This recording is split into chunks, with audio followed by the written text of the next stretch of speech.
Hi everyone, today I will be reviewing romance fictional book, which is the fourth and the final book in the Green Creek series by author TJ Klune, and the book is called BROTHERSONG. Please check the links in description for the first three books review. Now this review will cover a lot of characters from the previous book, as this is the final book in the series, and really a kudos to TJ Klune for this eventful series, which really brings to life a comforting story of family pack, magic, lies, and betrayal in a supernatural world.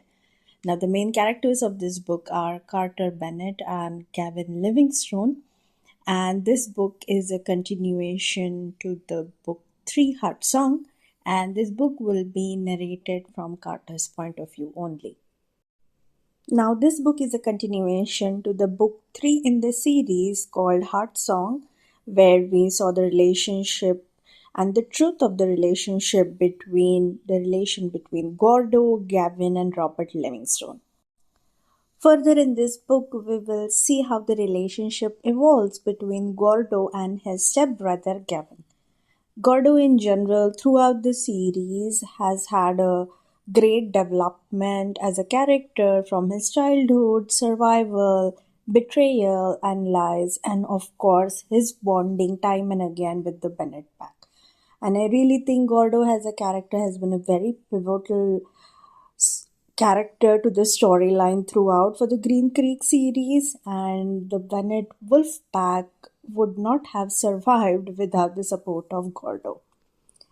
Next up, I would talk about the two alphas, that is Joe and Ox, whose sacrifices and leadership qualities and their support to their pack throughout the book and the series have been commendable. Of course, they have made a lot of mistakes, but I also think that they have owned up to those mistakes and have risen to the challenges they are facing time and again. Next, let's talk a little bit about the characters from HEARTSONG, that is Robbie and Kelly. After getting their happy ending in HEARTSONG, Robbie and Kelly are together now and facing the challenges that is engulfing Carter, the evil that Carter is fighting against. How Kelly and Robbie supports Carter is really, really amazing to watch in this book. And I cannot mention Green Creek series and not touch base upon the brotherly bond between Kelly and Carter. It's just amazing. Like the way Carter is always the protector and Kelly being his anchor, and the way they complement each other is portrayed beautifully in the book.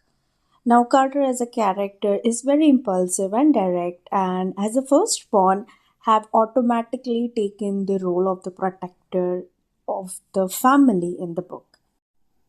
So, when Carter decides to leave the safety of his family to chase after Gavin, which leaves his wolf in shambles as he encounters the dangers of being on his own, and when his mind slipped towards the endless void of the Omega insanity.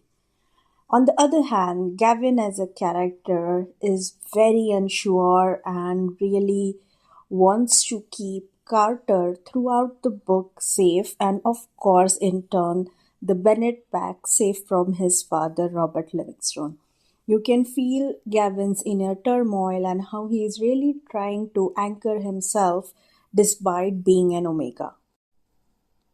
The book further discusses the backstory of Gavin when he was a child and his relationship with Thomas Bennett and how he became a wolf and an omega and the secrets that Thomas Bennett have hidden from his pack.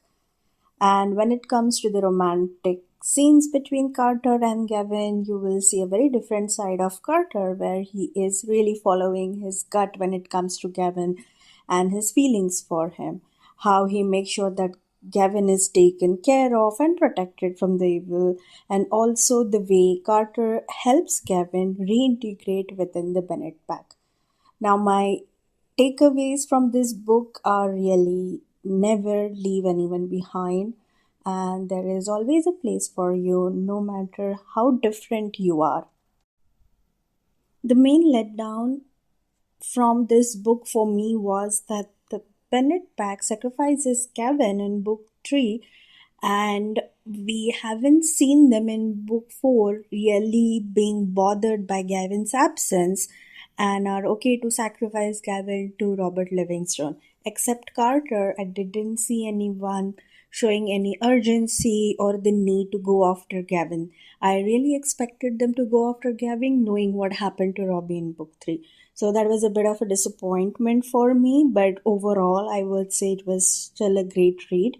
And my favorite scenes, moments from this book were when Carter comes back to Green Creek and his rekindling with his mother Elizabeth and the other members of the pack. It was really emotional to read those chapters, I would say.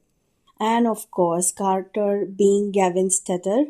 So this is something was a surprise. Like I mentioned before, Gavin really tries to anchor himself throughout the book despite being an Omega. So that's where this comes from as well. And then Elizabeth and Gordo's understanding of Gavin, of where he's coming from, how he has been an Omega, nobody to look after him, and so on, and how they go out of their way to make Gavin feel part of the pack. And of course, all the scenes from the Garage Grove were always funny and a breath of fresh air, I would say. And lastly, one of the favorite scenes or the very humorous scenes that I felt were some of the intimate scenes between Carter and Gavin, especially the sex scene that they have towards the end of the book. Overall, I would give this book a 4.8 out of 5, and it is really a great read. Actually, the entire series is a great read if you're into fictional books, wolves, magics, and so on. It's really amazing. So please do check out this series by author TJ Klune. That's all for today's review. Please let me know in the comment section your feedback, and if you have any additional information which may help the listeners, please feel free and mention in the comment section. Thank you everyone for listening. Please like, comment, share and subscribe to my channel. Take care. Bye.